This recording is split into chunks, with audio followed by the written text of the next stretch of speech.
all-star shot. It's bright in here. Here's Washington, drives inside of Vinny Johnson. Good! Three-point shooting lately. Tonight, I expect him to break loose. Speaking of breaking loose, just turn the corner here and away into the clear with the killer crossover. The crossover, a move based on quickness and fakery, is a lethal weapon used by the game's best ball handlers. Those who master it have been called ankle breakers for their ability to send defenders falling in embarrassment.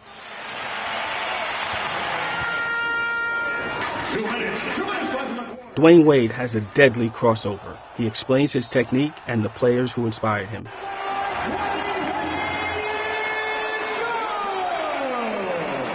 First of all, the crossover is effective because it gives you space. What I'm doing mostly is I'm coming at a guy and I'm acting like I'm going one direction. So my body is going forward and with a step, but then I'm bringing it back real quick. And once I bring it back, that gives me the second to be able to go into my next move. Well, who inspired me? I mean, I would have to say probably Allen Iverson probably inspired me growing up because, you know, it was a time, it was more legal then to do some of the things he was doing, but it was a time when he came out with the hang crossover. When he first came to the league, he was doing that crossover, and what happened, the refs were starting to call carry. I just remember being able to do it all of the time, and then once it got that effective, then that's when it started getting called a lot. It was cool. He had commercials about it, so he kind of broke it down so you can see the breakdown of how to do the crossover. For a guy to be that small, to use his crossover to get airspace, to get up into his jump shot over bigger defenders. At the time, I was very small, so not only was it cool to do, it also was something I can use in my game.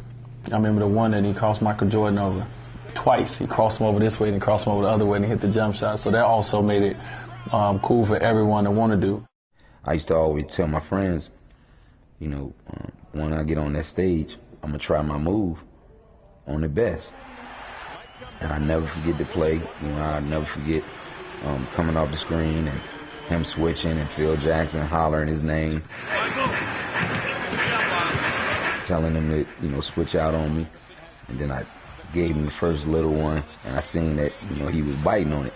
And then I hit him with the second one and made the shot. But the craziest thing about it is I hit him with my best move, and he still almost blocked it. That was so crazy about it. That just let you know how great of a defensive player that he was. I first learned the crossover at Georgetown. I had a teammate, Dean Barry, and man, I had to guard him at practice. He was a walk-on player. He used to hit me with it all the time, every day. And, at some point, my ego, I'm not going to ask this guy how to teach me how to do it. But at some point, I was like, man, the move is so vicious. I got to ask him. The first time the crossover came was, it came in stages. I think seeing John Stockton, I would drop it. Seeing, Kenny Anderson, I would give it a little shoulder action and change directions. Seeing Tim Hardaway, I realized I need to get a little lower to the ground. Who has a better crossover, Dean Barry or Allen Iverson? Yeah, you ask Allen, he'll probably say him. But, the student can never beat the teacher. I have the best crossover by far, ever. Because I put it on that platform, on the biggest stage ever. Tim Hardaway has the best crossover. AI has the easier one to do. But Tim Hardaway's still to this day is hard.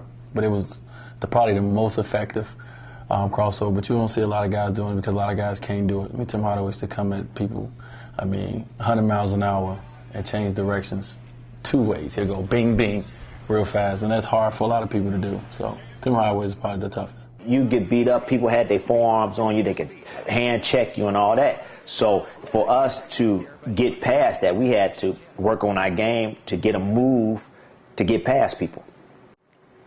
I saw Pearl Washington one day. I was like, wow, I want to do that move. I went out there and started practicing the move, and I could do the in and out, but it just didn't feel right to me. I started doing it my way. So I used to come and cross and put it between my legs, then bring it back in front of you and cross you over and have a free lane to the lane. what I put out there, from all the work that I did to master that move, people see that move and they use it in their arsenal or their game. Allen Iverson was great at it. Hardaway was great at it too also. When I was younger, you know, out in the playgrounds or in the Howard houses where I used to live at, one of the things I seen when I did the crossover, by being low to the ground, it's much easier to do your crossover because it's hard for somebody to try to take the ball from you when you're down low. Well, when I think of Dwayne Wade, I just think of somebody who's just a phenomenal athlete. He's only about 6'4", 6'5". You see a guy who could, you know, cross you over and then step back, shoot a jump shot, or go to the basket and dunk on you. I mean, that's just unbelievable. Most of the new guys coming in, crossovers are effective because of their speed. When you look at Derrick Rose, he'll come at you, he'll do a crossover, and then he will blow by you because he's so athletic, he's so powerful and explosive. But I'm pretty sure it's going to be some guy that come along that's going to learn it and get it better than I got it, and his is going to be better than mine. Hopefully it's my son.